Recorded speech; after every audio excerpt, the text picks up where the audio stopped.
விட்டு வாடி நம்மோட பக்கம்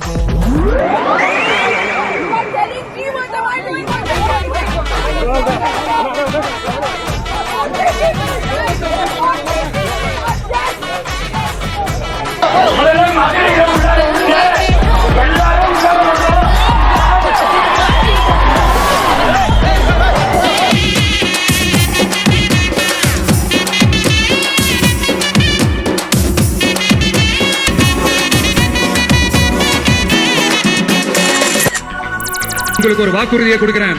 நம்மளுடைய ஆட்சி அமைஞ்சதும்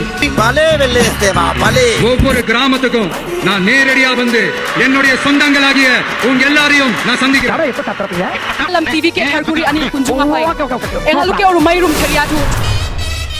நாம் தமிழர் கட்சி பதவிக்காக அல்ல, மக்களின் உதவிக்காக. இது மக்களை வைத்து பிளக்கல்ல, என் மக்களுக்காக உழைக்க.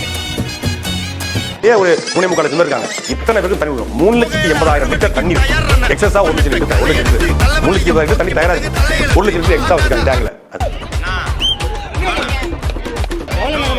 தண்ணி வரலீங்க. என்னது தண்ணி வரலீங்க? பாரு பைப்பர் வருது, போய் புடிச்சு குடி. ஒரு ஏழையை எவ்வளவு நேரம் உறிஞ்சுவேன் போயா.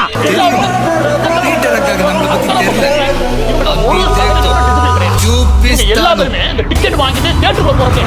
இந்த லெவல்ல தான் இருக்காங்களே ஒளிய போலீஸ் ஆபீசர் இவங்க எல்லாமே என்ன சொல்றாங்கன்னா, இவங்க என்ன ஒரு மாதிரி வித்தியாசமா ரியாக்ட் பண்றாங்க, பார்க்கவே கண்ட்ரோலும் பண்ண முடியல, பைத்தியக்காரத்தமா ரியாக்ட் பண்றாங்க. உள்ள வி சாலையில் விழாக்கோளம் கொண்ட விஜயின் தமிழக வெற்றி கழக மாநாட்டு திடல் தற்போது குப்பை கிடங்கு போல் காட்சியளிக்கிறது. மாநாட்டு திடலில் போடப்பட்டிருந்த இருக்கைகளில் 15,000க்கும் மேற்பட்ட இருக்கைகள் உடைக்கப்பட்டுள்ளன. மாநாட்டுக்கு வந்தவர்கள் போட்டுச் சென்ற தண்ணீர் பாட்டில்கள், தவறுவிட்ட காலணிகள், பிளாஸ்டிக் கவர்கள் என குப்பைகள் எடுத்து வச்சு தெரிஞ்சவே தெரியாது பார்க்காம எல்லாரும் சேர்ந்தே வேலை பார்க்கறாங்க. உண்மையிலே இதுல உங்களுக்கு கல்விட்டே போகும். நீட்டா அடைச்சு கொடுத்துருக்கீங்க.